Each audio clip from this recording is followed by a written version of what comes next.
Nigeria's Foreign Affairs Minister Geoffrey Onyeama has commented on the social media about violence targeting foreign nationals in Gauteng. He described as sickening and depressing the burning and looting of Nigerian shops and premises by what he called mindless criminals, and said police protection was ineffective.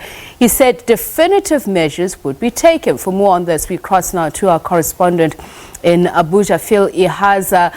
Phil, so just tell us exactly what was that the foreign minister said and what he feels needs to be done when he says definitive measures must be taken.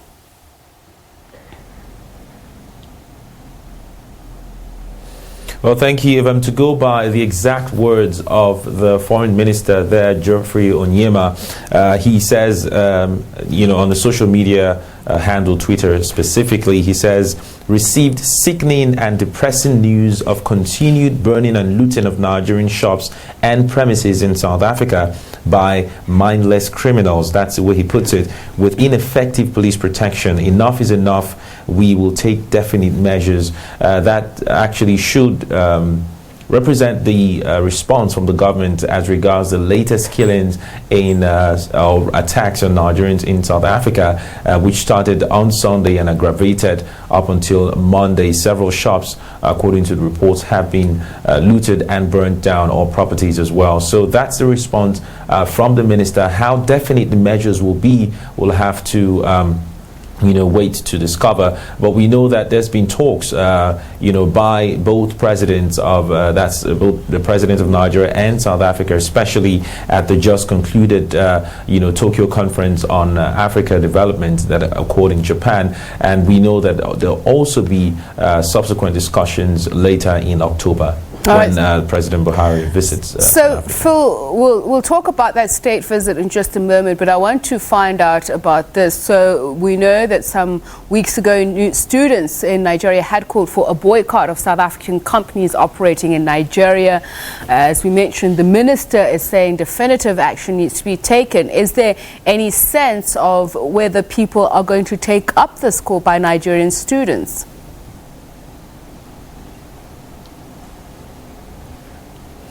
Well, the threat by the National Association of Nigerian Students, also known as NANS, came on the back of the previous attacks that occurred. There were a few pockets of clampdown on some South African businesses at the time, but you would recall that at the time that threat was given, there was an ultimatum of 7 days, which is long elapsed. We're thinking that possibly because there was also an intervention by another government representative, Abike Dabiri, who is the head of the Nigerians in Diaspora Commission. She pleaded for more time for the government to wade into this. So this statement, one cannot, outrightly say that it's a veto or it's a permission for the students to go out and attack businesses in Nigeria. I mean, there are over 120 South African companies in Nigeria, including MTN, which has over 65 million users. It's the largest market in Africa. So experts have said that that's not actually the way to go, but more dialogue, more stronger demand by the Nigerian government on the South African government to wade into this matter and bring a lasting solution to it. So you would then think that President Muhammadu Buhari, when he comes to South Africa, that will be his turn, that there'll be an overture to talk this through?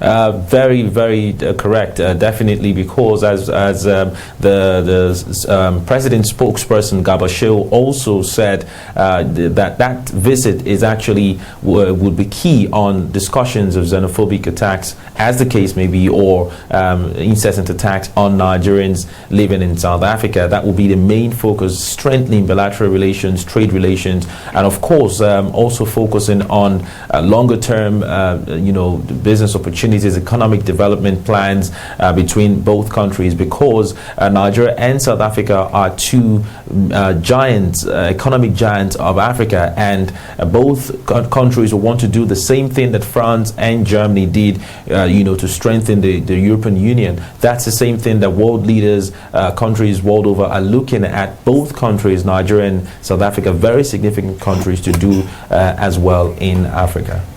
Thanks a lot for that, Phil Ihaza, our correspondent out there in Abuja, Nigeria, on what reactions there are towards the protest action and violent demonstrations of looting we've seen here in South Africa against foreign nationals. Stephen?